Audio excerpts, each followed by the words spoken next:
반갑습니다. 끝장에게 노선생입니다. 이번 시간은 재고자산의 마지막 부분입니다. 재고자산의 하락이라는 이 부분에 대해서 이야기를 하도록 하겠습니다. 간단하게 우리가 재고자산 그림을 이렇게 그려보시면 상품 여기 그렸었고요. 그리고 이게 기초, 기말. 이 그림은 우리가 이제 어느 정도가 아니죠. 이제는 무조건 암기입니다. 이런 식으로 되어 있었죠. 이 중에서 기말 이 부분과 관련해서 이렇게 해서 P와 Q로 이루어져 있다. 이런 말씀을 드렸던 거 기억이 잘 나실 겁니다. P는 단가였고 Q는 수량이었습니다. 그래서 우리가 저번 시간에 배웠던 거는 P, 단가를 결정하는 방법, 하나당 가격은 얼마짜리야, 이런 식으로 결정하는 방법을 했었고, 두 번째 Q, 수량을 결정하는 방법, 개수를 어떤 식으로 살 거냐, 이제 그런 이야기도 했었습니다. 자, 그러면은 이제 또 다른 이슈가 있습니다. 기말에 P와 Q로 이제 구성되어 있다는 거는 여러분들이 잘 아실 거라고 생각을 해요. 자, 그런데 어떤 이슈가 있냐면, P, 단가의 가치, 한 개당 물건의 가치가 하락하는 경우가 있을 수가 있고요. 두 번째, 수량이 감소되는, 숫자가 100개였는데 90개가 된다든지 이런 식으로 수가 감소되는 그러한 사건이 있을 수가 있겠습니다. 그거를 이제 이번 시간에 같이 볼 겁니다. 자, 그래서 요 기말을 이렇게 적었고요. 그리고 얘는 P와 Q로 이렇게 구성이 되고 있습니다. 자, 그래서 먼저 첫 번째로 아셔야 될 거, P가 이렇게 감소하는 부분을 우리는 재고자산 평가손실이라고 부릅니다. 용어부터 아셔야 돼요. 재고자산 평가손실이라고 부릅니다. 자, 두 번째로 수량이 감소하는 부분은요, 재고자산 감모손실이라고 부릅니다. 재고자산 감모손실. 자, 단가는 평가, 수량은 감소라는 말이 붙어 있다는 거 지금 확인하실 수가 있겠습니다. 자, 그래서 밑에 EX를 잠깐 보시면요. 여기 EX 부분 있죠. 여기를 보시면 평가 손실일 때, 그 다음에 감모 손실일 때 예시를 들어놨습니다. 보시면은 진부와 같이 하락, 장기 체화 이런 건데요. 요거는 이제 공통적으로 뭐를 뜻하는 거냐면, 예를 들어서 내가 모니터를 팔려고 창고에다가 이렇게 쌓아놨어요. 자, 근데 시간이 지나면서 햇빛을 이렇게 맞을 수도 있겠죠. 그러면 그 모니터는 이제 가치가 떨어지는 그런 상황이 또 발생할 수 있다는 거예요. 수량의 감소가 아니죠, 그거는. 그래서 그런 것들을 이제 진부화라고 하거든요. 혹은 장기 체화는 너무 오랫동안 창고에 있다 보니까 물건의 가치가 떨어질 수도 있다는 거죠. 이제 그런 것들을 평가 손실. 자, 그 다음에 감모 손실은 아까 말씀드린 대로 수량의 감소인데, 보시다시피 도난, 분실, 증발, 파손도 이제 한 개다 이렇게 볼 수 없잖아요. 그러니까 이런 사건들을 우리는 이제 감모 손실이다 라고 부를 수 있다는 겁니다. 여기까지는 되겠죠.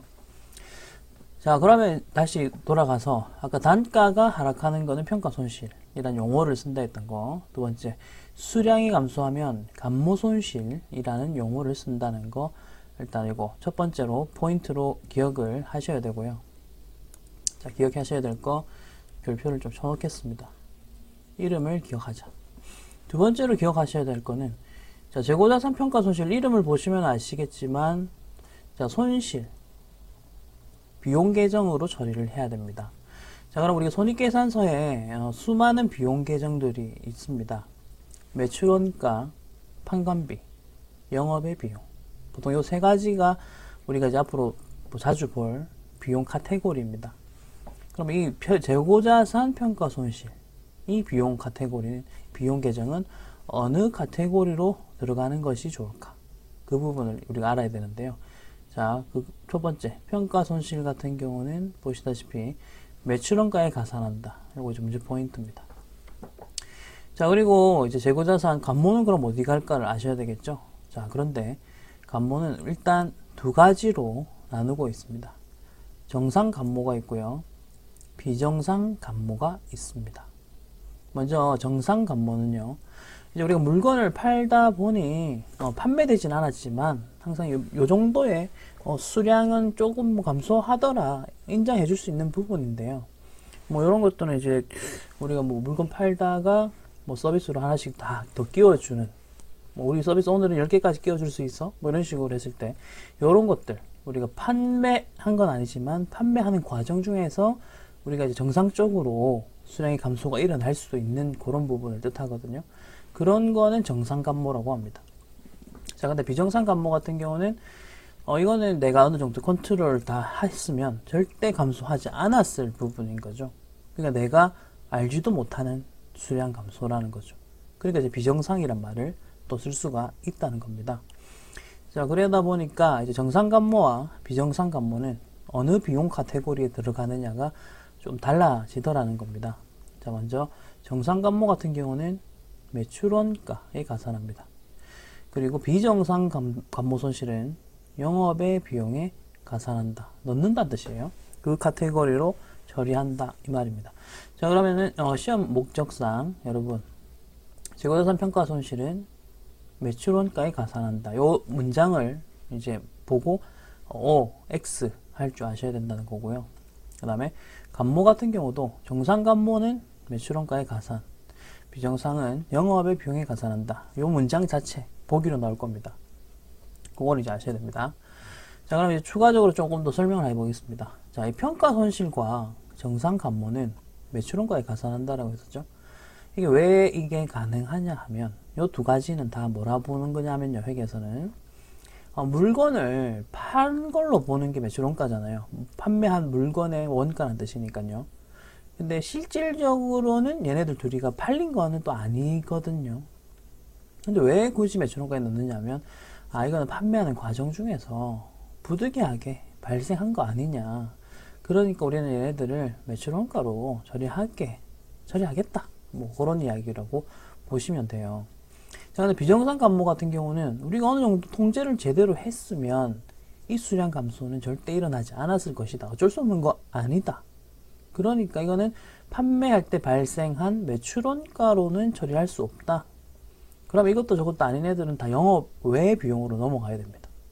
이게 이제 판관비도 될 수는 없어요.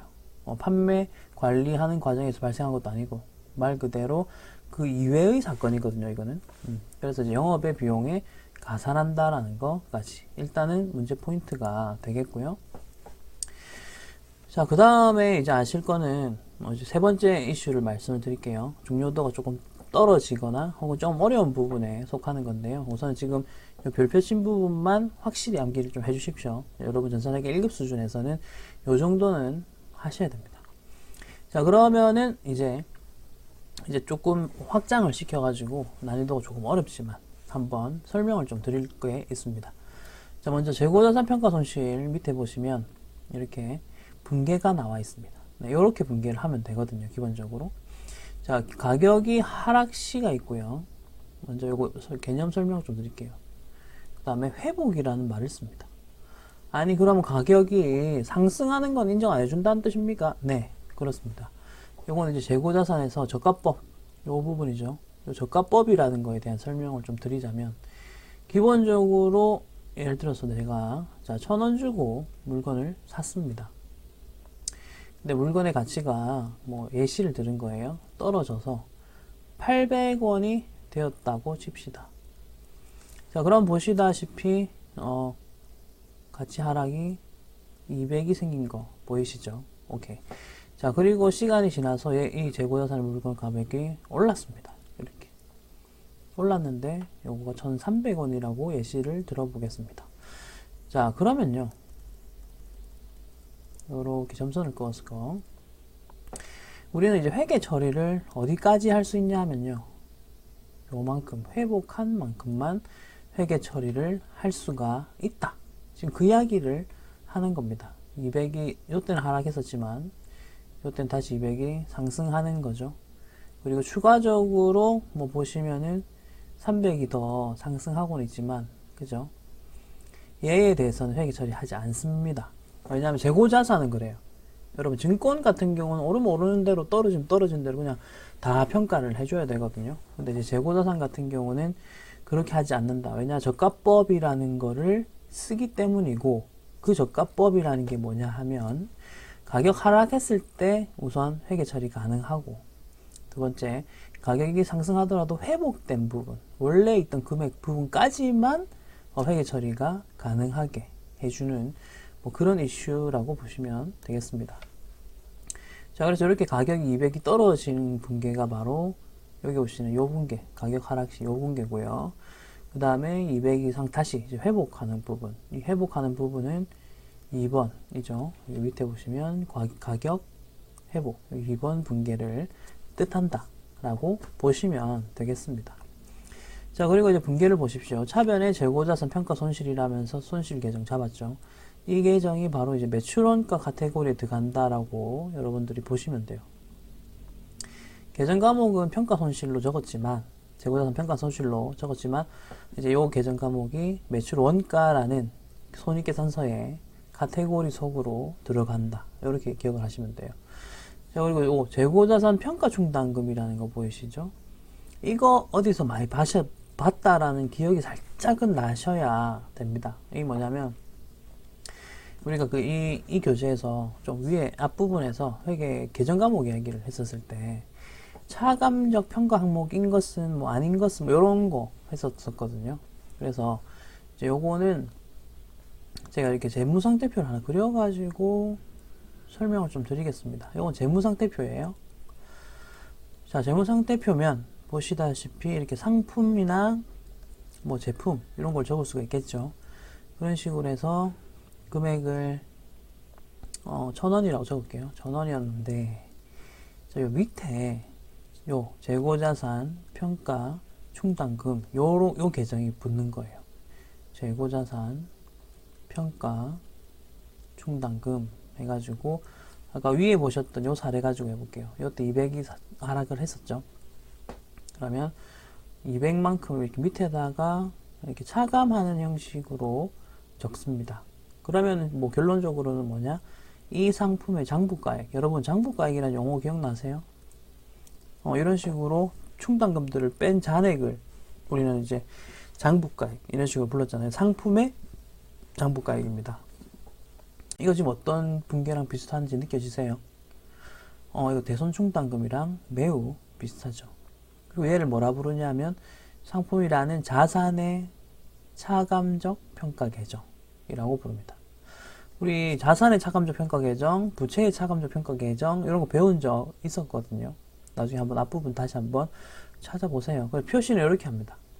근데 분계는 대변에 되는 이유는 얘는 자산을 차감하는 성격이 있기 때문에 분계는 대변에 할 수밖에 없고, 표시는 그 재고자산 밑에다가 바로 이런 식으로 붙여주셔야 되겠습니다. 여기까지 되셨나요? 자, 그럼 가격이 회복이 되면 이제 동그라미 2번 요 부분이잖아요. 그러면 먼저 첫 번째로 요 대변의 평가 충당금 잡았던 거를 보시다시피 차변으로 보내면서 다 제거를 시키고요. 오케이. 그리고 요 대변 계정은 충당금 환입. 요 계정도 우리 대손 충당금 환입이라는 계정이랑 이름이 매우 유사하네요.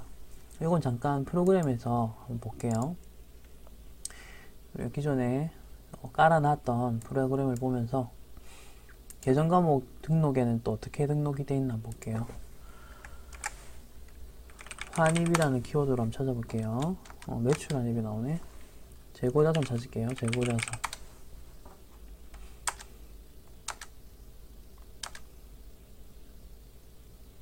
재고자산, 견모손실, 평가손실. 일단은, 네, 지금, 여기에서는 따로 없네요. 계정 과목으로는, 일단 이게, 요거는 이제 설명을 잠깐 좀 드리겠습니다. 좀 그런 게 있어요. 지금 분계는 이렇게 하는 거 맞거든요. 실제 시험에서도 이런 식으로 분계한다 라고 나왔었어요. 그래서 충당금 환입은 그러면 어떤 계정인데요? 라고 설명을 만약에 물어보신다면, 굳이 따지자면 저는 이제 매출원가라고 이론적으로 맞다라고 생각을 하고는 있는데요. 요거는 방금 프로그램에는 이 계정 없었었거든요. 이런 게 경우가 좀 있어요, 간간히. 왜냐하면 이론 부분과 실제 프로그램에서 쓰는 계정 과목이 조금 다른 경우가 있어요. 그리고 프로그램마다 계정 과목이 다르기도 하거든요. 그래서 이게 책에 이렇게 이론에는 있지만 프로그램에는 방금 확인이 안 되네요. 네. 그래서 어쨌든 결론적으로 다시 말씀드릴게요. 얘는 이제 비용 계정이 대변으로 간 느낌이기 때문에 비용을 이제 취소시키는 뭐 그런 계정, 혹은 여기 보이시는 재고자산 평가 손실의 반대 부분이라고 일단 좀 봐주시면 되겠습니다. 네, 요 정도만 일단 하시면 되겠고요. 자, 그 다음에 밑에 보면 감모손실 관련된 건데요. 감모손실도 매출원가에 가산한다입니다. 근데 왜 분계가 없어요? 라고 하실 수가 있는데, 요거 같은 경우는 이제 굳이 분계를 굳이 적어보자면, 이제 제품을 기준으로 해볼게요. 제품 기준으로 했을 때, 뭐 예를 들면 대변에, 이 감모손실 제품 이렇게 적고요. 대변에 제품 몇 개가 사라졌다라고 적으면 돼요. 제품 매출은 적을 수 없어요. 물건 판 거는 아니기 때문에 그렇습니다. 그리고 차변에는 따로 재고자 정상 감모 손실과 관련된 계정 과목이 없으니까 그냥 제품 매출 원가라는 계정을 쓰시면 돼요. 제품 매출 원가라는 계정을 쓰시면 뭐 된다라고 보시면 되겠고, 그 다음에 비정상 감모 손실은 요때 쓰는 계정 과목이 요 감모 손실입니다. 그래서 이게 처음에 조금 헷갈려합니다. 뭐냐면 정상 감모도 있고 비정상 감모도 있거든요. 근데 이 계정을 쓸 수 있는 재고자산 감모 손실이라는 이 계정을 쓸 수 있는 거는 비정상입니다. 얘만 쓸 수 있어요. 정상 감모는 따로 정상 감모와 관련된 직접적인 이름의 계정 과목이 없다 보니 뭐 이런 식으로 처리하시면 되겠습니다. 자, 근데 지금 이거 마지막으로 알려드린 거잖아요. 우선 별표 친 거 좀 위주로 하시고요. 요거 방금 그 다음 제일 마지막 한 거는 그냥 한번 이해하는 정도로만 우선은 해주시기 바라겠습니다. 바로 문제를 풀어봅시다. 자, 1번부터 갑니다. 자, 재고자산의 기말평가 시 저가법을 적용한다. 평가라는 말이 있고요. 저가법이 있습니다. 내용으로 틀린 것은 무엇이냐라고 합니다. 가격이 하락하면 재고자산 평가 손실이라는 계정 뭐 이렇게 평가 충당금 이런 식으로 분기한다. 그러니까 시험에 이렇게 나왔었어요. 이 계정들이 다 프로그램에 없더라도 실제 시험에서는 이론적으로는 이런 분기를 할 수 있다. 그걸 하는 겁니다. 그리고 회복 시 평가 충당금이 반대로 가죠. 이런 식으로. 그리고 환입이라는 계정 쓴다라고 했었죠. 그 다음에 세 번째 볼까요? 재고자산 평가 충당금의 환입은 영업의 수익으로 분류한다. 이 부분 보이시죠? 자, 요거 같은 경우는 아까 제가 이론적으로 어떤 설명을 드렸었냐면 요 부분이거든요. 이거는 요 하락할 때 평가 손실과 반대적인 개념이다 이런 말씀 드렸잖아요. 그러다 보니 얘의 성격이 매출원가 성격이 있죠. 그러면 얘도 매출원가의 성격이 있는 것으로 생각이 된다. 제가 이 논리를 어디서 가져왔었냐면 예전에 대손상각비, 대손충당금 할 때 그냥 대손상각비가 있었고 기타의 대손상각비가 있었고 그리고 걔네들도 충당금 환입이 다 붙는데 이런 식으로 막 설명드렸었잖아요. 그 논리를. 그 논리와 같습니다. 평가손실 매출원가니까 요거 관련된 평가 충당금 환입은 매출원가지. 서로가 이제 반대되는, 얘는 비용의 증가고 얘는 비용의 감소지만 어쨌든 성질은 그렇다. 그 이야기를 지금 말씀을 드리는 겁니다. 그래서 1번 문제는 답이 3번이고요. 자, 그 다음에 재고자산 평가 충당금은 해당 재고자산에서 차감하는 형식으로 기재한다. 자, 이 말도 요 부분입니다. 요거 아까 제가 BS 그려줬던 거 있죠? 요거를 보시면서, 차감하는 형태로 기재되는 애구나, 라고 기억을 해주시기 바라겠습니다. 됐죠? 자, 그래 보시면 되겠고, 이제 바로 2번 문제를 한번 풀어보겠습니다. 풀고 지금 해설 들으세요. 자, 기말평가 시 저가법을 쓴다. 내용으로 맞는 것은, 요건 이제 맞는 것은, 자, 재고자산 평가 손실은 판관비 아니고요, 매출원가입니다. 자, 문제가 어떤 식으로 나오는지 한번 보시면 돼요. 재고자산 평가 충당금은 비유동 부채다. 얘는 부채가 아니라 자산의 차감적 평가 계정이었습니다. 꼭 기억해 주시면 되겠고. 자, 그 다음에 평가 충당금 환입은 영업의 수익. 이것도 아니었죠. 영업의 수익이 아니라 매출원가. 방금 나왔던 그 보기가 응용이 된 겁니다. 자, 답은 4번이고요. 평가 충당금은 해당 재고자산에서 차감하는 형식으로 기재한다. 자, 1번 문제와 2번 문제 비교해 보세요. 보기를 좀 재활용하는 거 보이세요? 그래서 기출문제를 풀어라는 거예요. 완전 똑같지는 않지만 서로 보기가 어느 정도 공유가 되고 있다는 거죠. 그런 식으로 푸시고 3번 문제 봅니다. 저가법과 관련하여 타당하지 않는 것은 돼 있고요. 자, 저가법으로 평가를 하는 경우 시가는 순실현 가치를 말한다. 요거는 그냥 맞는 말로 기억을 해주세요. 아, 이런 말이 있구나. 그 말을 좀 기억을 해주시기 바랍니다. 그리고 저가법은 원칙적으로 항목별로, 항목별이란 말은 뭐 상품 계정별, 그 다음에 제품 계정 따로 하겠다는 거예요. 뭐 원재료 이런 거 이런 식으로 따로 하겠다. 맞는 말. 자, 그리고 시가는 매 회계 기간 말에 조정합니다. 그렇습니다. 대손 충당금, 감가상각비 나중에 나오겠지만 감가상각비, 그 다음에 이런 저가법, 그리고 뭐 유가증권이나 증권 같은 거 평가 같은 거 전부 다 기말에 합니다. 기말에. 네. 자, 그 다음에 답은 4번인데 봅시다. 시가가 장부 금액보다 떨어진다면 평가손실이라는 계정이 생기고요. 그거를 우리는 영업의 비용이 아니라 매출원가로 처리한다 했었죠. 네, 매출원가로 처리한다 라고 했었습니다. 4번 하겠습니다.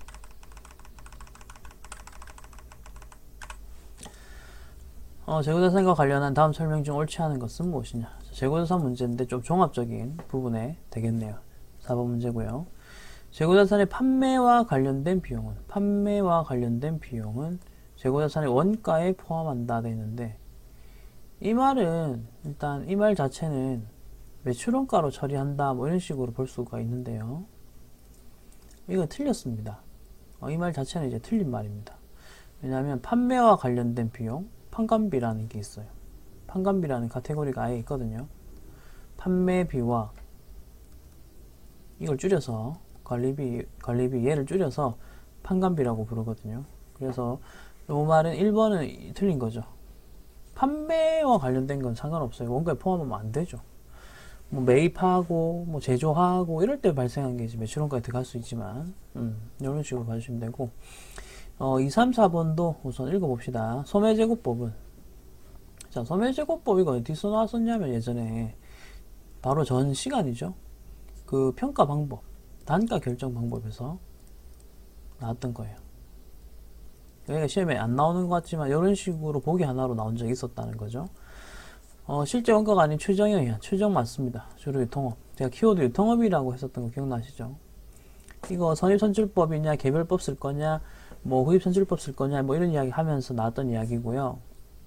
이마트에서는 모든 품목들이 다 다르잖아요. 너무 다양해요. 그래서 너는 선입선출법, 너는 무슨 법, 이런 식으로 구분하는 것도 사실 좀 애매하다는 거죠. 아니면 전부 다 선입선출법 해, 전부 다 후입선출법 해, 이렇게도 안 된다는 거예요. 품목이 다 성격이 달라서.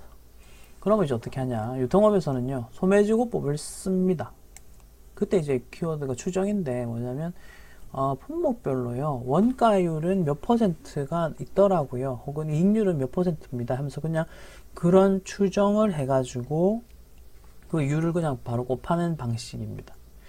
자, 그래서 키워드가 추정, 유통업, 이런 식으로 소매제고법을 설명할 수가 있습니다. 자, 3번. 감모손실은 수량의 감소 맞고요. 평가손실은 시가의 하락 맞죠? 이런 식으로 이제 문제가 나왔었습니다. 자, 그 다음 5번. 생산 과정에서 정상이라는 키워드, 그 다음에 수량이 장부상 수량보다 실제 수량이 부족하다. 수량 감소잖아요. 근데 비정상이 아니라 정상이죠. 자, 그럼 요거는 이제 어떻게 처리를 해야 하느냐입니다. 자, 우리 정상 감모, 요거 정상 감모거든요. 정상 감모, 이거 어떻게 한다 했다? 매출원가에 가산한다, 이런 말 했었죠. 자, 근데 이제 제품 생산이라는 요 부분 때문에 여러분이 좀 이렇게 설명드릴 게 뭐냐면, 이거 원가 얘기 하셔야 돼요.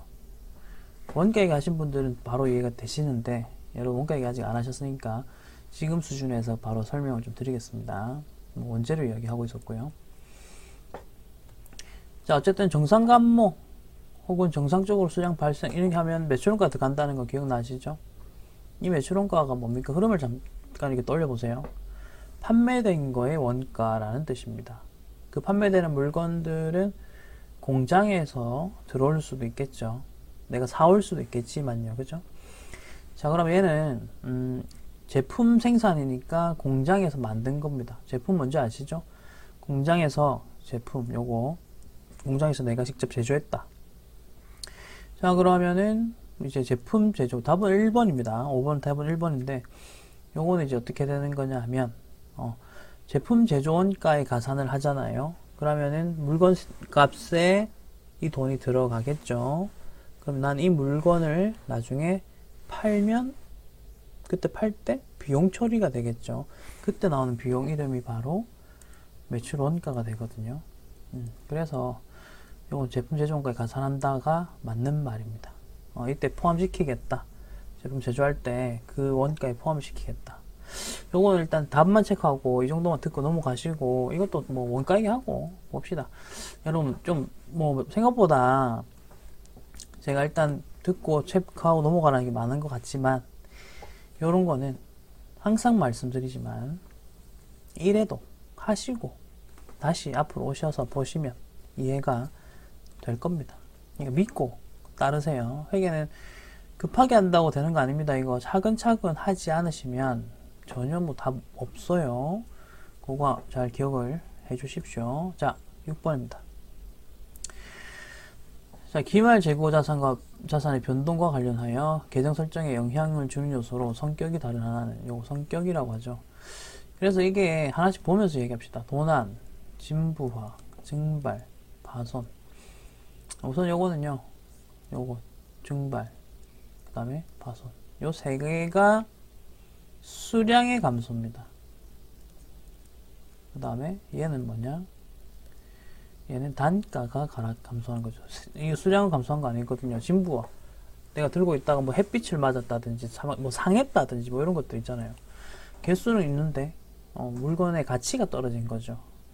그렇기 때문에 답은 2번 이런 식으로 접근하시면 되겠습니다. 자, 전자세무이급은 세무이급에서 이 문제들을 다 풀어 드리도록 하겠습니다. 이제 유형자산입니다. 자, 유형자산 부분 같이 보겠습니다. 유형자산은요, 보시면은, 먼저 유동자산 우리가 방금까지 했던 거예요. 당좌와 재고.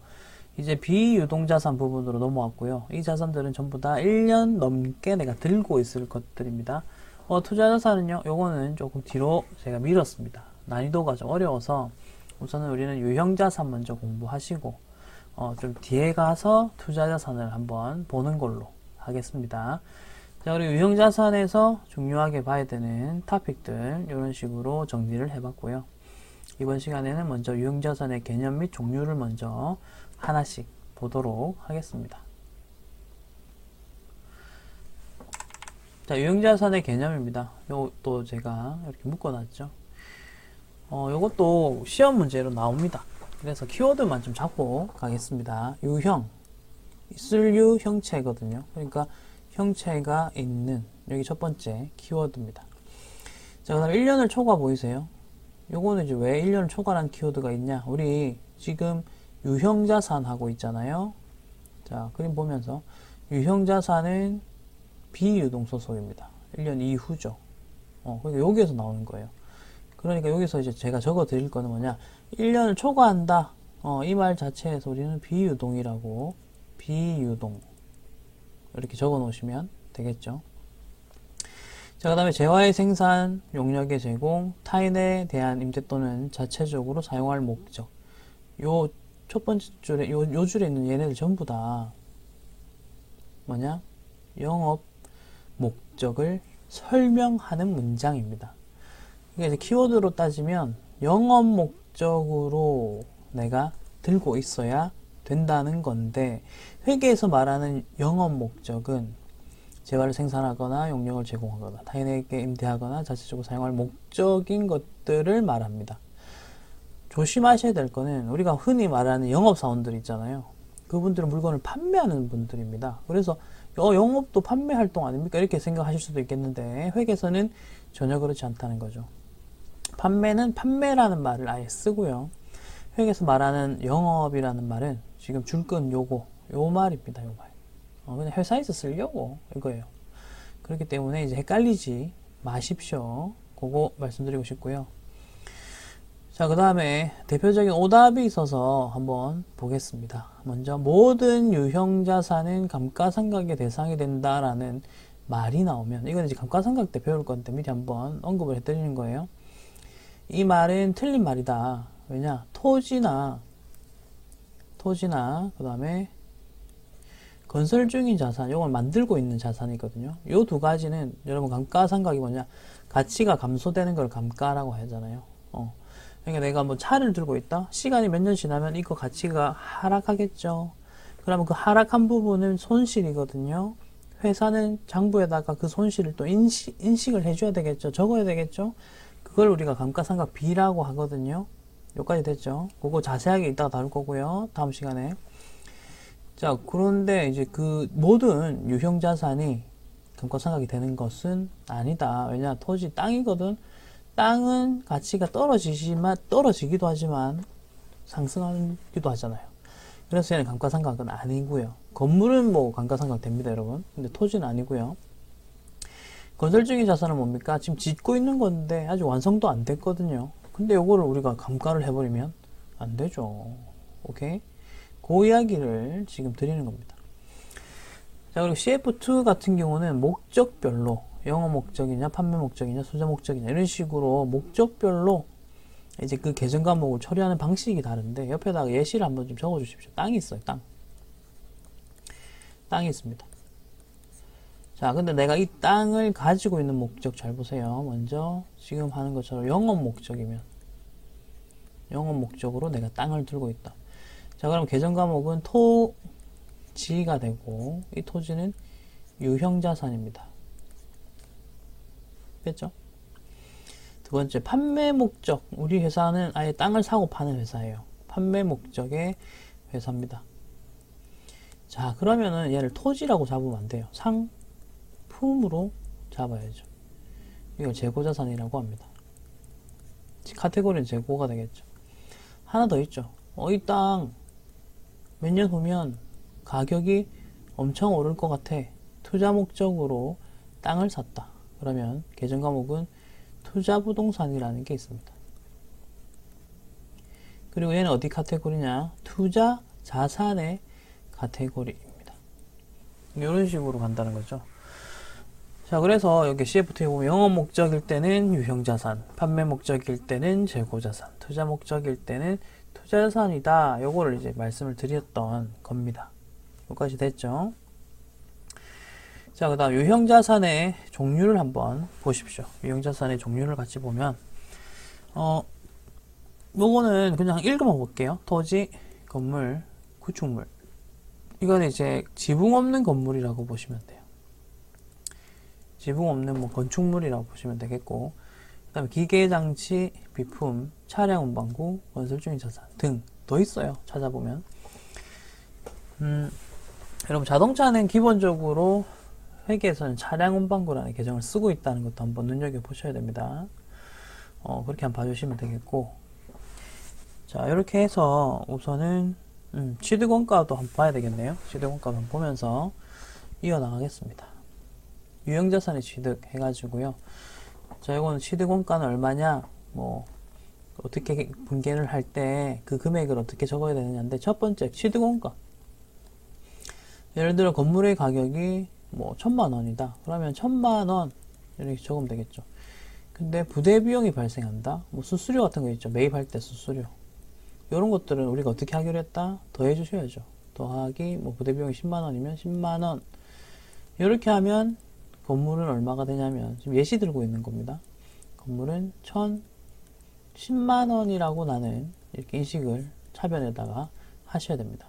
대변에다가는 뭐 현금을 줬으면 현금, 이런 식으로 적으시면 되고요. 여러분, 분계 연습 충실하게 하셨나요? 회계 1급 분계가 이해가 안 되시면 제가 회계 2급 분계 무료 강의 올려놓았고 자료도 다 올려놨으니까 일단 그거 듣고 그 다음에 회계 1급 들으라 했잖아요. 그리고 자근자근 외워서 소화를 시키라고 했잖아요. 그때 아마 이런 말씀 드렸을 거예요. 회계에서는 자산을 취득할 때 발생하는 부대비용은 기본적으로 더한다. 여기까지 됐나요? 자, 그런데 유일하게 한 가지 안 더하는 게 있다. 그건 뭐였어요? 그것은 단기 매매 증권이었습니다. 그죠? 그거 빼고는 전부 다 모든 자산들을 취득할 때 발생하는 부대비용들은 합치해준다. 이런 식으로 되는 거죠. 자, 그 다음에 이제 밑에 이 문장들은 보기에 나왔던 것들이라서 일단은 뭐 넣어놨습니다. 다 회계 기준입니다. 회계 기준이고, 이제 유형자산의 취득원가가 되는 뭐 그런 규정을 이렇게 적어놨었고요. 두 번째, 취득원가가 또 아닌 예에 대한 규정도 아닌 얘까지도 이렇게 책에 회계 기준에 적혀 있더라는 거예요. 그래서 그 내용을 가지고 시험 문제로 냈는데 한번 읽어 보겠습니다. 자, 유형자산은 취득원가로 측정한다. 그 다음에 현물출자, 증여. 현물출자는 우리가 사람들한테 주식을 팔았는데 보통 돈을 받지만 돈 말고 물건을 받은 경우도 있어요. 지금은 이제 유형자산 같은 물건을 받았겠죠. 그런 걸 현물출자를 하고, 증여는 건물을 나한테 그냥 공짜로 줬다 이거고, 기타 무상으로 이것도 좀 공짜로 받았는데, 이러한 취득한 자산은 뭐 공정가치, 시세죠. 시세를 취득원가로 해서 우리 장부에다가 기록한다입니다. 왜냐하면 공짜로 받았으니까 이 건물 빵원짜리요 라고 적으면 안 되겠죠. 그래서 그런 것들은 공정가치로 적어준다 이런 말 하는 거고요. 자, 그 다음에 3번, 취득원가는 구입원가, 구입할 때 발생하는 원가 또는 경영진이 의도하는 방식으로 자산을 가동하는데 필요한 어쩌고저쩌고 지출된 직접원가. 이건 추가 비용들을 말해요. 내가 취득하는 과정에 발생하는 추가 비용들을 말해요. 우리 어떻게 한다? 부대비용 어떻게 하기로 했다? 더한다. 여기까지는 아시겠죠? 근데 키워드가 직접 원가라는 단어 나왔죠? 이것도 이제 원가액에 가면은 한번 다룰 건데 지금 나온 김에 말씀드릴게요. 직접 원가와 반대말이 간접 원가라는 단어가 있습니다. 자, 직접 원가는요, 추적 가능한 거. 얘는 이제 추적이 가능하다. 추적 가능. 그러니까 이게 내가 정확하게 얼마가 생겼는지가 추적이 다 된다는 거죠. 그런 것들만 포함할 수 있어요. 간접 원가는 추적이 안 돼요. 그냥 내가 뭐 추측해보건데 뭐 이런 식으로밖에 안 되는 거죠. 이런 건 인정 안 해줍니다. 직접 측정이 다 돼야 됩니다. 회계에서는 그런 것만 포함한다.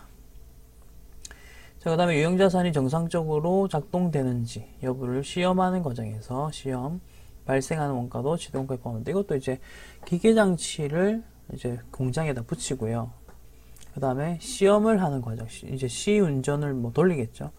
그때 이제 시운전 돌리시는 분한테 돈을 뭐 줘야 되기도 하잖아요. 수수료나 뭐 이런 식으로. 그럼 그 돈도 그 기계장치에 취득원가에 포함할 수 있다. 그 이야기를 하는 겁니다. 그러니까 이게 다 2, 3, 4번 얘네들은요. 취득 시 발생하는 부대비용들이다 라고 봐주시면 되겠습니다. 3, 4번요. 3, 4번이 주로 말씀을 드릴 수 있는 부분인데 이 3, 4번이 뭐냐면 취득 시 발생하는 부대비용 비용입니다. 자, 그럼 아닌 예도 한번 봅시다. 아닌 예 같은 경우는요. 우선은 키워드가 뭐냐면 새로운 그 다음에 간접 관리 이런 식이거든요. 자, 이거 보시면 일단 취득 시 발생하는 돈이 아니라는 거는 아시겠나요? 취득 시 발생한 돈들은 다 아니고 그 이후에 혹은 별개로 발생하는 비용들이잖아요. 그죠? 그렇기 때문에 이것들은 취득원가에 넣으면 당연히 안 된다는 겁니다. 오케이. 그리고 간접은 아까 우리 직접만 된다 했었던 키워드 생각하시면 아, 간접은 틀렸구나 이런 식으로 보셔도 되겠죠. 바로 이제 문제 풀어볼 건데요. 우선 여러분 문제를 한번 풀어보시고 지금 잠깐 끊어서 풀어보시고 해설을 들어주시기 바랍니다. 1번입니다. 자, 취득원가와 관련된 내용인데 틀린 것은 무엇이냐 라고 합니다. 1번 최초 취득원가로 측정한다. 맞고요. 자, 그 다음에 현물 출자 증여 기타 무상 공정가치 맞고요. 그 다음에 취득원가는 구입원가 또는 경영진이 의도하는 방식으로 자산을 가동하는데 필요한 어쩌고저쩌고 돼 있는데, 여기서 보세요. 직접 원가는 맞지만 간접은 틀렸습니다. 그래서 답은 3번 되겠습니다. 문제 어떻게 나오는지 아시겠죠? 기출문제 다 넣어놨기 때문에 50몇 회도 있어요. 이때부터 이제 쭉 제가 뭐 엄청 많이 문제를 넣어놨으니까 시중에 있는 문제집 중에서 제일 문제가 많다 라고 보시면 돼요. 그럼 3번이죠. 유형자산의 취득원가가 아닌 것은 무엇이냐 라고 하고 있고요. 우선 요거 하나씩 또 이야기해 볼게요. 취득원가가 아닌 것은, 자산의 취득원가가 아닌 것은 이라는 말은 우선 요까지만 보면 자산으로 처리할 수 있다가 자산의 취득원가로 처리한다 이 말이고요. 자산 처리가 아닌으로 가려면 이게 이제 자산 처리가 안 되는 거를 뜻하는 거겠죠. 자산 처리를 할 수 있으면 자산의 취득원가에 넣는다 만다 이런 말을 쓸 수 있고요. 그게 아닌 것들은 아니다 이런 식으로 하겠죠. 우선 답은 쉽게 2번을 찾아주십시오. 관리, 간접 요거 보고 찾아주셔야 되고요. 다른 것들은 1번, 4번은 뭐 보시면은 아까 위에서 설명드린 거니까 됐고요. 요거 자본화 대상 차입원가 설명을 좀 드리겠습니다. 요거에 대한 설명이 좀 필요해서 좀 드리겠습니다. 먼저 그림을 잠깐 위에다가 그려볼게요.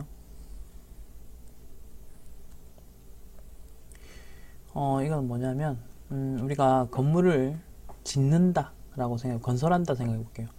건설을 할 때는요, 처음에 돈이 없으니까 차입을 합니다. 됐죠?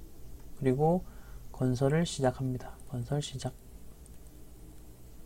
그리고 완성이 되겠죠? 완공이 되고, 그러면 이제 차입한 돈을 상환하겠죠? 상환을 합니다. 건물을 이제 짓기 시작하면 이때부터 건물이 이런 식으로 지어져서 완공이 되겠죠. 반짝반짝반짝 건물이 완공이 됩니다.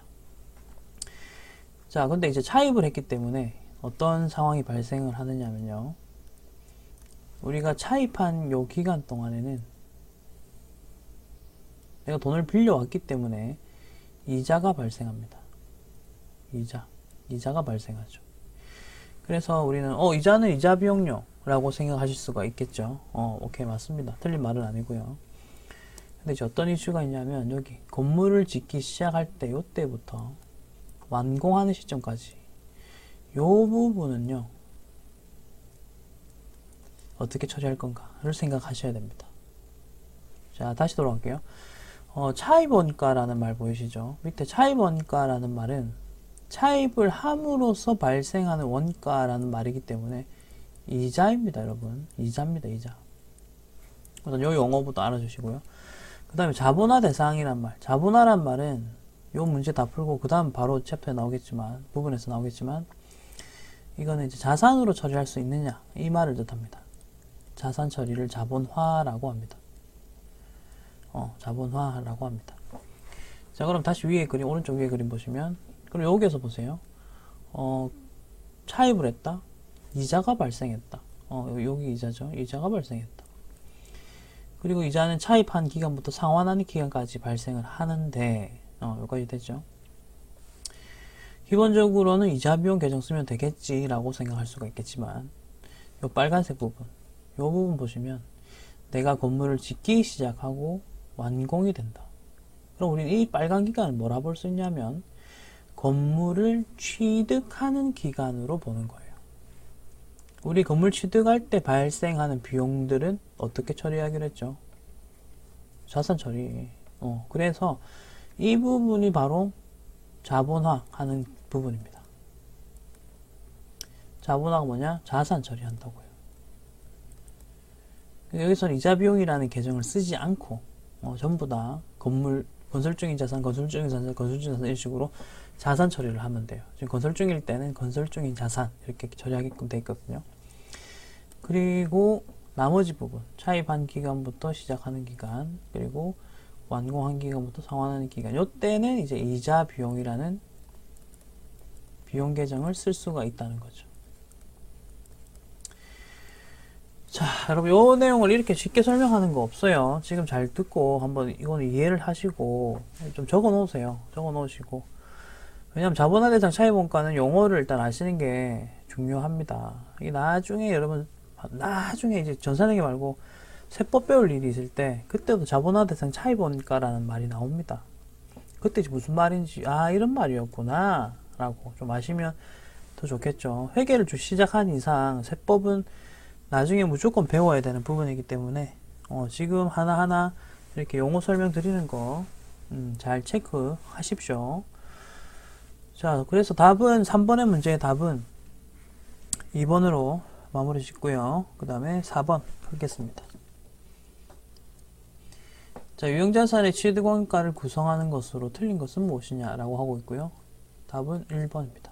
새로운 광고비 이런 거잖아. 오케이? 자, 2번 자본화 대상 차입원가. 이거 아까 말씀드렸던 거고, 그 다음에 취득과 직접이란 말 보이시죠?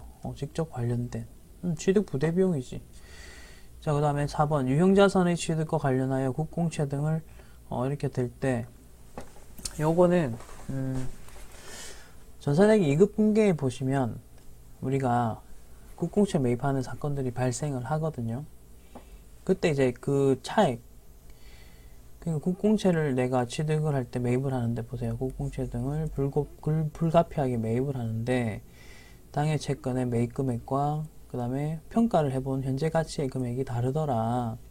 그럼 이제 어떻게 하겠느냐, 뭐 그런 건데요. 이렇게 적어 볼게요. 내가 차를 사면서 국공채를 매입합니다. 그러면은 그때 국공채가 그 종이에 적혀 있기로는 100만원이라고 적혀 있더라고요. 100만원 이렇게 적혀 있더라고요. 근데 이게 평가를 해보니까 80만원짜리더라고요. 그러니까 이게 바로 이제 매입 금액입니다. 종이에 적혀 있는 매입 금액이었고, 이거는 현재 가치, 평가를 해보니까 현재 가치가 80만원이더라는 거죠. 그럼 여러분 지금 20만원에 손실 난 거 보이세요? 손실은 다른 말로 제가 비용이라 했죠. 이 손실 어떻게 할 거냐는 거죠. 나는 100만원 주고 샀지만 이 현재 가치 요 부분을 나는 우리 장부에다가 입력을 할 거거든요. 이 부분 단기 매매 증권 80만원이라고 적어야죠. 그 자산은요 올바른 금액으로 측정해야 되니까요. 자, 그러면은 보세요. 분계 바로 적어 드릴게요. 이거는 2급 때 사실 했던 건데 1급에서도 했을 거예요. 돈은 내가 얼마 줬냐? 100만원짜리라고 해서 100만원 줬죠. 이렇게 가는 거예요. 자, 보십시오. 지금 차변에 20만원 비죠? 요거 어떻게 할 거냐는 거죠. 손실 난 부분, 손실 20만원 난 요 부분 어떻게 할 거냐는 거죠. 요거를 뭘로 보느냐면요. 지금 보세요. 유형자산의 취득이라고 했죠. 자산을 취득하는 과정에 발생한 손실은 비용이라 했잖아. 비용으로 봅니다. 그래서 지금 차량 운반고로 할게요. 그래서 요 차변에는 저 20만원에 대해서 이거 차량 운반구 자산 처리 가능 이렇게 되는 거예요. 일단 요까지만 듣고 적어 놓으십시오. 적어 놓으시고 넘어갑니다. 자, 마지막 6번하고 잠깐 끊겠습니다. 77회 6번 문제입니다. 자, 다음과 같이 토지를 취득하였는데 토지 계정의 취득원가는 얼마이냐 라고 합니다. 우선 플러스 마이너스를 해볼게요. 구입가격 물건 값이니까 5천만원 플러스, 자, 법률 자문 비용 보이시죠? 플러스, 이것도 내가 토지를 취득하는 과정에서 건물을 철거해 버렸잖아요. 그때 비용 발생인 거죠. 이것도 취득 시 발생한 부대 비용으로 봅니다. 됐죠? 자, 비용은 플러스 했거든요. 근데 잡수익이라고 해서 철거하니까 고철이 나오더라는 거죠. 고철을 파니까 50만원 벌었어요. 자, 비용들은 더했으면 수익은 어떻게 하실래요? 반대로 생각하세요. 마이너스 하시면 돼요. 자, 그러면은 요거를 가지고 계산을 더할 거 더하고 뺄 거를 빼시면 답은 여기 보시면 2번이 되겠습니다. 네, 됐고요. 이번 회차는 이 정도에서 마치겠습니다. 여러분 이번 시간도 고생 많으셨고 좋아요, 구독, 추천 부탁드리겠습니다. 수고했습니다.